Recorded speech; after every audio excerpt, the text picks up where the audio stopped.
Hello, hello, and welcome to the Pain of Healing podcast. My name is Iza, and I am your host. For those who are watching on the YouTube channel, hi, nice to meet you. You're now seeing my face. Welcome. For those who are listening on Spotify, go check out the YouTube channel if you're interested, of course. So, today we are talking about seeking and challenging discomfort. I'm doing it right now. And I'm nervous. I'm anxious, I'm uncomfortable. And yeah, but we're doing it still. So here we are. So I made myself some little cards so I don't lose track of what I'm talking about. So bear with me. All right, let's get into it. I was thinking about all of the things that made me uncomfortable, that caused discomfort. And I was like, you know what? I actually like it. I like being uncomfortable. I like having my anxiety. I like having my little fear. I like feeling the butterflies in my stomach. And I enjoyed it. I enjoy it. And what I also realized is that when I was a child, I actually was so wild and reckless. I didn't care. I didn't have any fears, any anxiety, nothing. I was just living, going through it, and enjoying it, actually. That's the main thing. I was enjoying it. And yes, I fell down the trees. My dad made me a go kart and we would drive around. And of course, I would bang into stuff and whatever. But I never had fears of crashing or feeling anxious or whatever. I just did it. I didn't care. Like, I knew my dad was there. I felt safe, of course. But I just wanted to enjoy and live in the moment. And that's what I did. And I realized that when we get older, we become more anxious, more fearful, and we forget about how we were as children. And I think that's so sad because we actually should enjoy life. I heard a phrase that some of us are living dead. You're thinking, what does that mean? Well, living dead means that you're living, going through life without questioning anything, without without even thinking about what you're doing. You're just dead. You're living, but inside of you, you're dead. And yes, you can say, well, I have depression or I have other psychological issues. Yeah, of course, that's part of it. But what I mean is that you have the self awareness that you're doing nothing to change your life. You're just living and trying actually to get through it. And it's like if you get through it, you're dead. That's why they call it living dead. At least that's my interpretation of it. And I like the concept of it. Like, I think it's something we need to be more aware of. So, one thing that our brain does is when we are in discomfort, we actually are more aware than ever. Like, for example, now I'm uncomfortable and I'm aware of my surroundings, I'm aware of the lights, I'm aware of everything. And this is actually the perfect moment to look inside of you and think about what is happening. This is the best way because your brain is actually trying to find the best way out of the situation. You're looking for the next door. I want to stop the camera. I want to stop talking or whatever it may be. You're looking to the best and fastest way to escape. And this is actually the most aware that our brain is most of the time. So keep that in mind. And I think when you're in an uncomfortable situation and you're feeling discomfort, you get to know yourself, if you let yourself, of course, you get to know yourself on a whole nother level. Like, actually, it builds resilience. You can get rid of your anxiety. You can get rid of your fears because you're doing exactly that. One thing that I want to make you guys aware of is that distress and discomfort is not the same thing. The stress for me is when you're in a situation that you don't want to be in. if someone talks to you and you don't want to talk to them, if someone is harassing you, whatever it may be, you don't want to be in that situation whatsoever. Discomfort, on the other hand, is when you're feeling anxious, you're feeling fearful, your logical or unlogical fears are talking in your ear, but you actually want to do what you're trying to do. Let's say, for example, for me, it's driving, parking, everything that has to do with my car. I have a big fear of driving because I was in a few accidents as a passenger. Please, I am not a reckless driver. I'm actually a really good driver. But I still have the fear of getting into accidents, of, I don't know, breaking my whole damn car by parking in a supermarket or whatever. I don't know. Like I said, there are logical and unlogical fears. And I don't know, this situation makes me uncomfortable. I feel discomfort, but I want to be driving, right? I want to be independent and be able to drive around and get me some bread in the supermarket and come back home, right? But I want to be in it. Exactly that. I want to be in it. When you're feeling this stress, you want to get out of it as fast as possible. The issue is that your brain actually thinks that both things are really, really similar, right? So the stress and discomfort, your brain acts in a similar way, but your logical mind should tell you that you actually want to do it. For example, another example, you want to text your crush and you actually want to say, hey, you're my crush. I actually like you. And maybe you're even in love with them. And you want to say that to them, but yeah, of course, that makes you uncomfortable. It gives you fear, it gives you anxiety. But exactly, you want to tell them. You're not in a distressed panic mode that you have to text them and, oh my God, and whatever. You're not. Your logical mind actually wants to text them. Everything that comes with it is another story. So be aware of the difference between distress and discomfort. And I read something about, let me check how it's called. It's actually called pre-race anxiety. A lot of Formula One drivers have that. And I mean, of course, they're like driving 100 miles per hour with very, very little equipment surrounding them for them to be secure, right? Like if you ever watched Formula One, I'm always so stressed because I have the biggest fear of them crashing into things. And it's like, it first of all, it's driving. So for me, it's already like anxiety, but I'm fearful for them. But they're like chilling, like talking to people, right? Well, that's what we think. But if we realize that it took a lot of resilience, it took a lot of work on themselves, it took a lot of feeling uncomfortable, being in discomfort, feeling discomfort to get to that point, right? They had to go through a lot of training and a lot of years of feeling uncomfortable and fearful and anxious to get to a point where they're like, okay, I'm getting into this car, I'm driving it, like it's the last thing that I'm gonna do in this earth, and I'm gonna enjoy it. And we all have pre-race anxiety, just in different ways. Like I said, for me, driving. For you, it may be texting a crush or going to a job interview or whatever makes you uncomfortable. It can be literally just talking to people that you don't know, like asking someone for the time because your phone died, or asking someone for directions, or whatever it may be.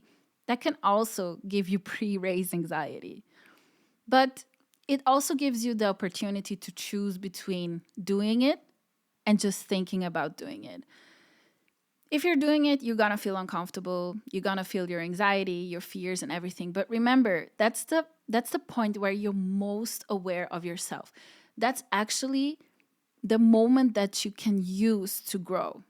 So that's why I think the whole idea that I also got from Yes Theory of seeking discomfort is so important, because we get to know ourselves on such a higher level. And I don't know, I think it's great. I think it's great to feel uncomfortable. We need to stop this whole paranoia of being fearful of the uncomfortable. Yes, our brain is made to seek for comfort from our home, our privacy. We only do what we really want to, but we need to break this. We need to break this because in the uncomfortable, we get to know each other. We get to know ourselves the most. The most. So try to think about that. Like try to change your mindset maybe. If you're only a person that seeks comfort all the time and is very, very fearful or of every kind of discomfort, try to change your mindset with just thinking about like why am I so afraid or so weird when it comes to feeling uncomfortable, right? And for that, I made actually a list. Let me get it. So the list is called The How to Be Comfortable with the Uncomfortable. So, first things first, you're going to write down on your notes app, on your notebook, whatever it may be, what makes you uncomfortable, what brings you the most discomfort, what are you fearful of, what gives you massive, maybe not massive, but like what gives you anxiety, what makes you feel not that good because uncomfortable means not that good. So write it down. And then the second point is based on your list, write down how it makes you feel. For me, the driving, it makes me feel anxious. I get scared. I get fearful. I feel like I always feel like something is going to happen, even though most of the time it doesn't, but I still have the fear of getting in an accident and all that. So I'm always waiting for something to happen in a way. That would be my feels. For example, for you with the texting your crush thing, it may be that he or she or them don't like you back. They just don't. But that's a fear that it involves another person. So I get it, but we have to focus for this list, we have to focus on ourselves. So your fear is actually rejection, right? Your fear is, well, you're feeling fear, first of all, and from the fear is to feel rejected. Or you think, oh, you feel like you're not desired by this person, for example, and so on. I could go on and on with examples, but yeah, how you feel, how it makes you feel, and how you feel just thinking, just even thinking about the situation that makes you uncomfortable. Then the third one is write down your thoughts. What do you tell yourself? For example, I say, oh my God, I cannot, I can't drive. Blah, blah, blah, blah. Even though my logical mind knows I'm a good driver, I tell myself, oh my God, I can't drive. I had a lot of accidents. I cannot put this car into the parking space. Like I'm a mess, whatever, da da da da da da, drama, drama, drama. Anxiety, pure anxiety, right? You may think, oh, of course, he, she, them doesn't like me back, da da da, and it will never work out, and oh, I don't know, I shouldn't do this, and what? Drama, drama, anxiety, anxiety, right? Again. So you write that down, what you think, everything, everything. Just imagine yourself in the situation and you write down everything. Then after that, you're gonna think about someone that's very close to you or that really brings you the feeling of safety, of, I don't know, feeling good, like someone that brings you down, that calms you down. For example, my dad taught me how to drive. So for me, driving with him is very peaceful, very safe. So I would imagine him. And what would I imagine? I would imagine him telling me all of the opposite things that I'm thinking. So positive affirmations.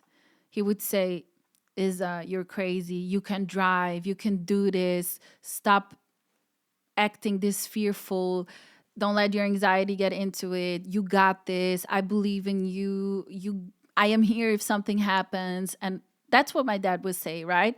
So you take that, I got this, I can drive, I am able to put my car into a parking space. You take that, you change the thoughts that you wrote down before, the bad thoughts, the sad thoughts, the not so good thoughts, the anxious thoughts, and you write them down and you change them to the opposite of it, to the good thoughts, to the positive affirmations, to the things that would make you feel better in this situation. You write that down and you keep telling them to yourself. You can do this, of course, like in a fake scenario, like you can only imagine it. But the best way for you to get over your fears and your feeling of uncomfortable, your feeling of discomfort is to do it.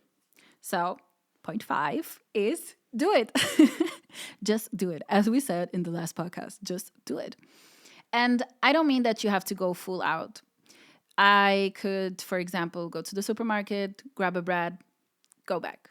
That's fine. That's like 5 minute drive. So that's all that I'm already doing it. I'm already doing it. So if I go into the car and I think, oh, all the bad thoughts, try to think about the good thoughts that you wrote down. You can read it before you do whatever you're going to do. You can read it and say, no, I am a good driver. I can do this. I am able to enter and park into a parking space. There is no way I'm not able to do this. I'm a good driver. Nothing will happen. Everything will be fine. That would be your positive new affirmations. And then you do it. You try at least. Like I said, it doesn't have to be all out. For your crush, you can text him, hi, how are you?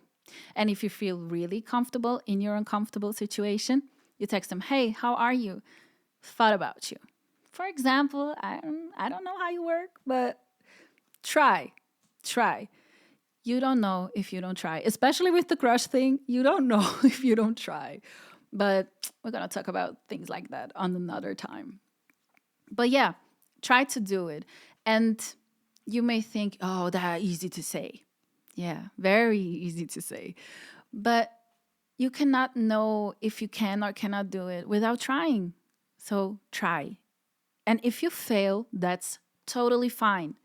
You probably are going to think to yourself, oh no, I'm sorry, I couldn't do it. I wasn't able to do it. Oh, I'm a failure, whatever. I failed. Oh, this is for nothing. Da da da. Your bad thoughts are gonna take over. Maybe, maybe not. But if they do, tell yourself again, no, I tried. I gave my best. This is how far I came. And every time you try it, write it down. Write down what you felt, what you thought, what were the bad thoughts, what were the good thoughts, did the affirmations work, yes or no? Everything. Like, write down everything from this experience. So next time you know better. Next time you know how to do it. You know exactly the way you have to change what you did before so you can get to your goal. And this doesn't have to be in one time, in 3 times. There is no number for trial and error. There's not. You can get tired after a few trials, but don't stop. Keep trying, keep trying, keep trying, keep trying. Keep swimming. Keep trying. That's what we say here. Keep trying. Just do it and keep trying. All right? Do it for yourself first. And if you feel like you need help, if you have someone to talk to them.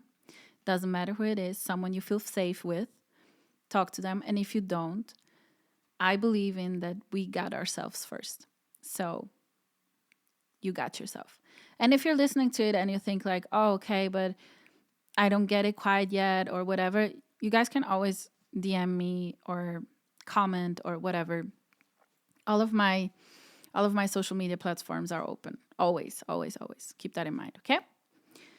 And then that's it. That's the list. Try. Tell me if it worked. Tell me if it helped you in a way. And for the last point of this episode, I want to talk about the challenge that I am about to do. It's also inspired by the Yes theory. And I'm going to try to do 31-day challenge of feeling discomfort. Oh, no, of seeking discomfort. That's what I meant. Of seeking discomfort. But I thought 31 days is a lot, man. Fuck. I was like, every day? I'm not ready for this. So I said 3 times a week, I'm going to do something that's uncomfortable to me. So the first day, or one of the days, I'm going to do something for me, like based on my traumas, fears, anxieties.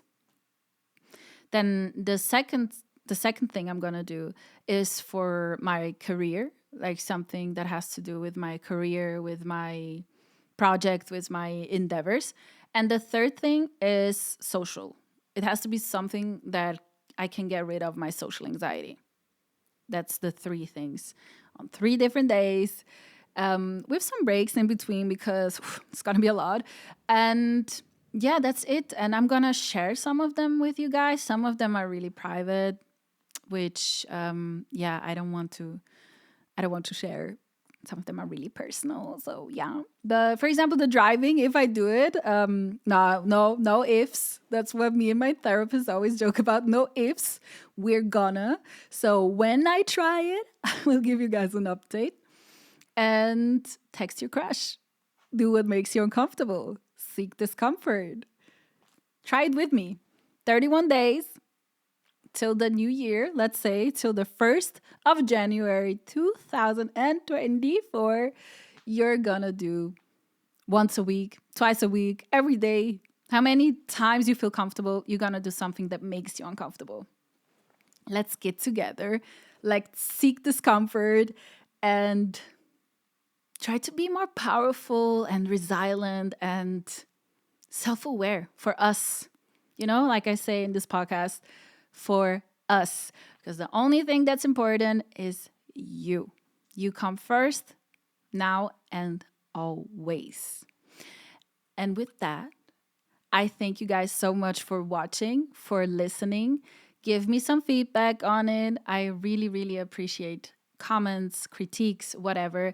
I always try to better myself. So I am always glad if you guys give me some feedback. And yeah, I think that's it. Thank you so much. I really, really appreciate it. Thank you for listening.